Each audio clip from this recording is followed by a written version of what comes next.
વડોદરા લોકસભા ક્ષેત્રમાં સાંસદ ખેલ મહોત્સવ 2025 અંતર્ગત દિવ્યાંગ રમોત્સવનું ઉદ્ઘાટન આજરોજ ઉત્સાહભેર કરવામાં આવ્યું હતું। માનનીય પ્રધાનમંત્રી શ્રી નરેન્દ્રભાઈ મોદીના આહવાનને અનુરૂપ ફિટ યુવા ફોર વિકસિત ભારતના સંકલ્પ સાથે આ વિશેષ ખેલોત્સવની શરૂઆત કરવામાં આવી હતી।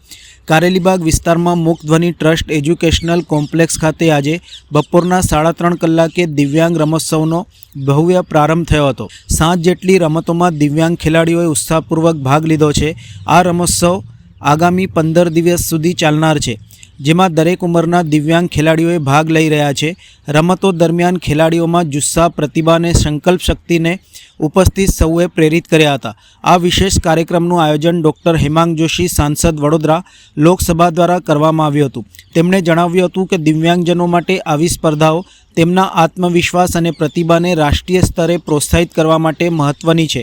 આ દિવ્યાંગ ખેલ મહોત્સવના ઉદ્ઘાટન પ્રસંગે સાંસદ ડૉક્ટર હેમાંગ જોશી, ગુજરાત વિધાનસભાના મુખ્ય દંડક તેમજ રાવપુરાના ધારાસભ્ય બાળુભાઈ શુક્લ, વડોદરા શહેર બીજેપી પ્રમુખ ડૉક્ટર જયપ્રકાશ સોની તેમજ અગ્રણીઓ, મહાનુભાવો, દિવ્યાંગ રમતવીરો મોટી સંખ્યામાં ઉપસ્થિત રહ્યા હતા। વડાપ્રધાન શ્રી નરેન્દ્રભાઈ મોદીજીના આહવાનથી પ્રેરાઈ અને સમગ્ર દેશની અંદર તમામ સાંસદોએ સાંસદ ખેલ મહોત્સવનું આયોજન તો કર્યું છે, પરંતુ જે સમાજ, જે સમુદાય મોદી સાહેબના હૃદયની સૌથી નજીક છે એવા દિવ્યાંગો, એ દિવ્યાંગજનો માટે એક અલગથી દિવ્યાંગ ખેલ મહોત્સવનું પણ આજે ઉદ્ઘાટન વડોદરા લોકસભાની અંતર્ગત કરવામાં આવ્યું છે।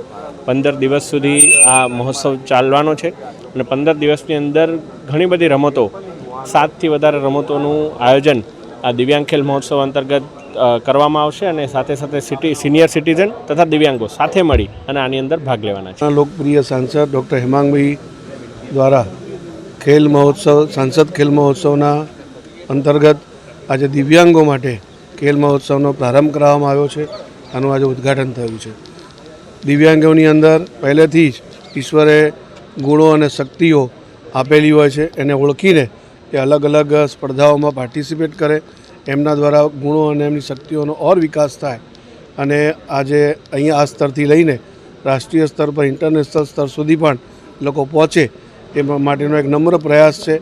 અને આપણને સૌને ખ્યાલ છે કે પેરા ઓલિમ્પિક જ્યારે થાય છે તો ભારતના અનેક ખેલાડીઓએ ઉત્કૃષ્ટ પ્રદર્શન કર્યું છે, તો અમને પ્રોત્સાહન મળે એ માટે આ કાર્યક્રમનું આયોજન થયું છે।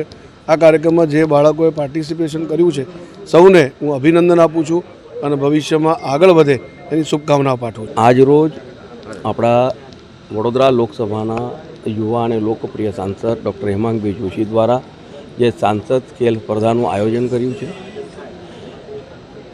હમણાં જ્યારે ખેલ સ્પર્ધાઓ ચાલે છે એમાં લગભગ 2.5 લાખ જેટલા ખેલૈયાઓએ એના અંદર રજિસ્ટ્રેશન કરાયેલું છે, જે આ મહિનો અને આવતા મહિના સુધી ચાલવાનું છે। ને આજે અહીંથી કારેલીબાગ ખાતેથી પણ જ્યારે દિવ્યાંગ અને વયસ્કો માટેના ખેલ સ્પર્ધાનું જ્યારે આયોજન કરવામાં આવ્યું છે, એમાં લગભગ 2000થી પણ વધારે ખેલૈયા જ્યારે એકત્રિત થવાના છે અને અલગ અલગ રમતો રમવાના છે, ત્યારે આ અભિનવ પ્રયોગ માટે હું સાંસદશ્રીને ખૂબ ખૂબ અભિનંદન પાઠવું છું અને સાથે સાથે જે પણ ખેલાડીઓએ આમાં ભાગ લીધો છે તેઓને પણ એક શુભકામના આપું છું। અને જ્યારે મોદી સાહેબનું એક સપનું છે કે ખેલશે ભારત, જીતશે ભારત, તો ભારતના તમામ યુવાનો રમે, કંઈ ને કંઈક મેદાની રમતો રમે અને તેથી કરીને શરીર માધ્યમ ખલુ સર્વ સાધયની જે એક સંસ્કૃત આપણી ઉક્તિ છે તેને સાર્થક કરી, તેમાં દિવ્યાંગો પણ જ્યારે જોડાયા છે ત્યારે આ ખૂબ આનંદની અને ગૌરવની